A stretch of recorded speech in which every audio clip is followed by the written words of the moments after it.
I was born December the 19th, 1933 in Africatown, Alabama, and I was born in my house.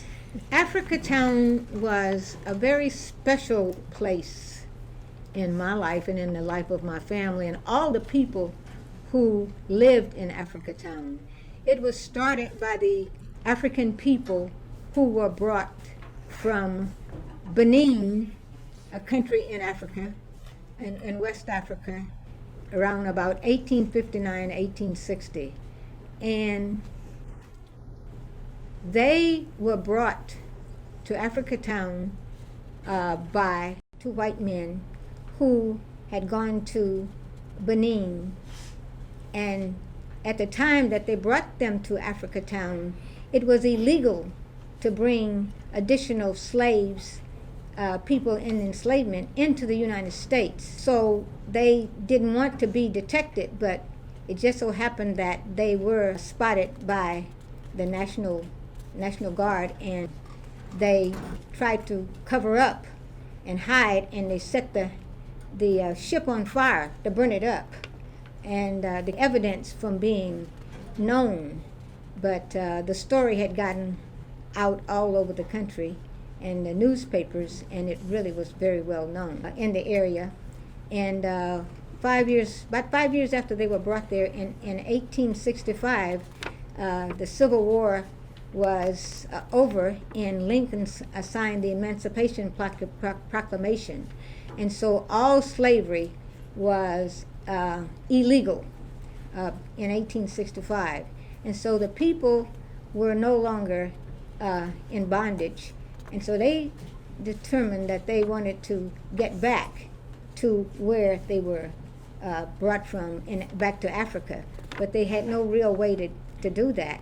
And so over time they realized that they wanted to establish their lives, in Africatown, and build their community and start their community. I looked at what it would cost for my tuition to go to St. Louis University, and that was $400 a year.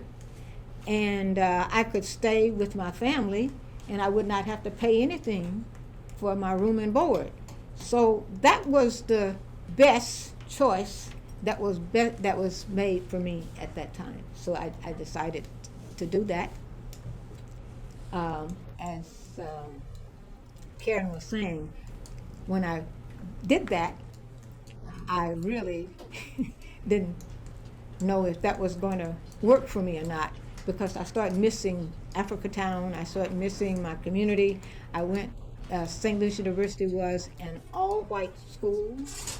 I had never been in an all-white place of any kind, and it was rough. It was hard. I mean, I realized the culture, the experiences that I had in Africatown, where there's a beautiful, wonderful, unbelievable support system, to a place where there is no support, except I'm in school getting an education. There was no social life, there was no social interaction, there was segregation, there was discrimination. I got most upset one day when my best friend at school, who was also African American, came and told me that she could not go to the hospital at the St. Louis University to have her tonsils removed. I went ballistic. I went to the president of the university and said, what is this all about? The reason why I came to this university, it said in the preamble that it believed in the dignity, the worth, the value of all human beings, that we were all created equal, we should all be respected, we should not be discriminated against, and I did not expect to be discriminated against. So here we were. And so I went to the president, and you know what he said to me? Well, Miss Knight, not everybody who says, Lord, Lord, will enter the kingdom of heaven. I said, I'm not talking about heaven, I'm talking about getting your tonsils removed. I'm talking about going and having somebody care for you and take care of you. I'm not talking about these things that's going to happen after we're dead. I'm talking about what's going to happen to me while we're living, what's happening to us now. And so I think that was my first activist civil rights experience when I was in college. And so the next year, a very important thing happened to St. Louis University and all of the Catholic institutions in St. Louis. They outlawed discrimination in every institution that was under the Archdiocese of St. Louis, under Archbishop Ritter.